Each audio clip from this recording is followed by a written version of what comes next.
So if people stick fairly close to home, Kittitas might actually pull this off.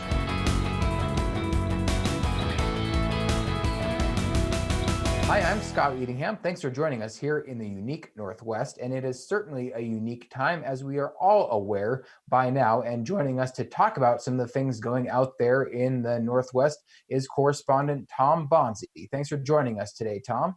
It's a pleasure to be with you.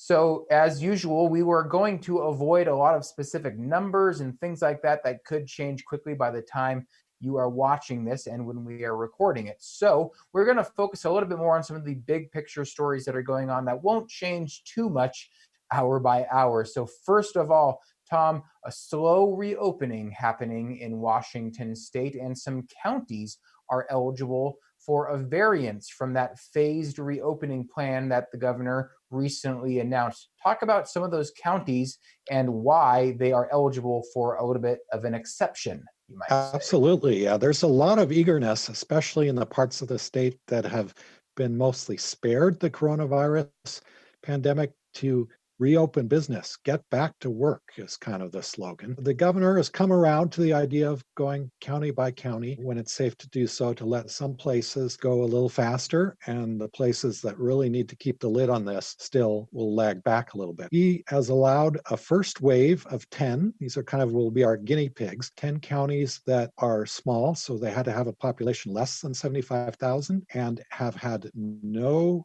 new cases of COVID-19 detected in the past 3 weeks. Those places include Columbia and Garfield County in Southeast Washington, Lincoln County, there's Pend Oreille County, Ferry County, Grays Harbor, a wide range of places, but all pretty much eager to go. They snapped up this opportunity. So basically, they have to apply to say, here's our application and here's our case for why we should Right. reopen things a little bit earlier. There's Yeah, one here's our plan, really. Yeah, how can we do this safely, and do we have the capacity if there were a new outbreak in our small county to handle it? There's one county that did stick out a little bit to me, and that was Kittitas County. That is because not only that it's right there in the center of the state, and some of the others are a little more far afield, if you will, but Kittitas is rural and not as rural as the other counties in the way that I-90 passes right through it, a big transportation corridor. Of course, Ellensburg is the biggest city in that county. You have Central Washington University right there, my alma mater, go Wildcats. But also, it's a little maybe less rural in the sense of, like, say, Garfield and Columbia and Ferry counties, among the others. I just wonder, is that kind of the outlier compared to those other 10 counties? They're all a little bit different, but definitely, like you, Kittitas catches my eye.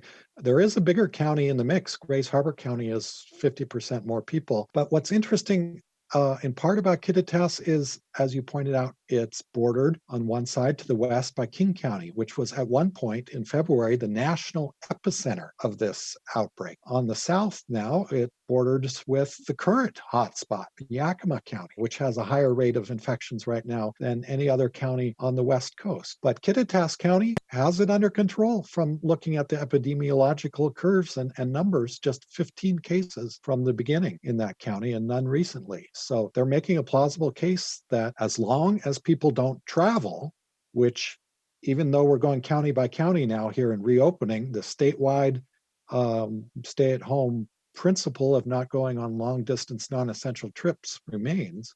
So if people stick fairly close to home, Kittitas might actually pull this off. A good reminder there. Yes, certain counties are have seen less impacts, but unless people actually heed the stay home, non-essential travel, or excuse me, essential travel only order, and don't go from county to county in their cars, which they're able to do, if they just get in the car and drive, then they might be okay. So an interesting sort of interplay Yeah. going on there. So in Davenport, Washington, another of those counties, they don't want to see you come visit for a haircut and a dinner out, Scott. Well, dang it. Well, I wouldn't mind having a dinner out at some point in the future when it is safe, and I probably do need a haircut, but I will not be going over to Lincoln County to get that, so don't worry.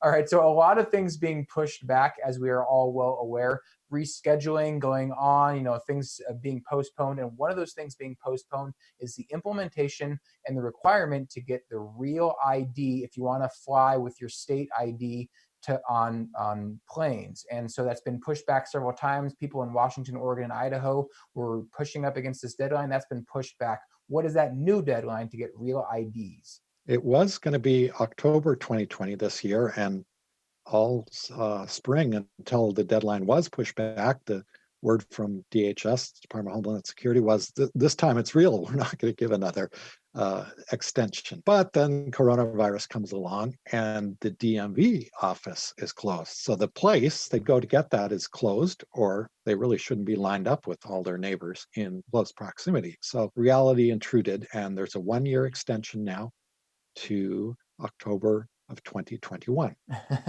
The epitome of life happens, and so we adjust. So Another true. impact, of course, in the aviation industry. Many industries impacted in aviation and flying, certainly one of the hardest hit.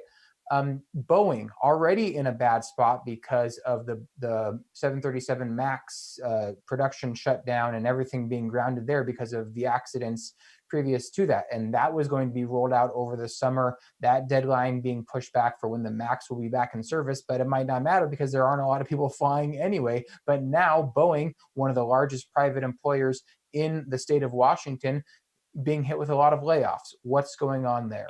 Yeah, at this point, they are starting with voluntary buyout offers, but they want a lot. 10,000 jobs are on the list to be trimmed in the commercial air division. And that's a lot of high paid jobs that are going away. The economic impact is going to be major. It's a little hard to say if it's as big as it would have been, say, 10 or 20 years ago, when the saying would be, when Boeing sneezes, the rest of the state catches cold. It might not be quite that bad because the tech industry seems to be coming through pretty well through this crisis. And that's become now the biggest sector in the Puget Sound basin for sure.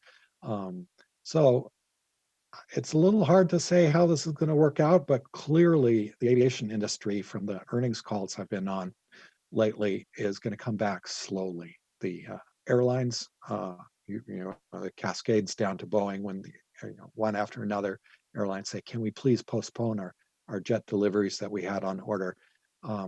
They're talking 2 or 3 years probably till we get back to where things were. And assumedly, right, wouldn't there be a lot of downstream impacts on suppliers of Boeing parts? It's not just the Boeing employees, Absolutely. but the factories that make stuff that And sell to Boeing, the right? pink slips are flying there too, from here in Washington all the way to the Midwest and the East Coast.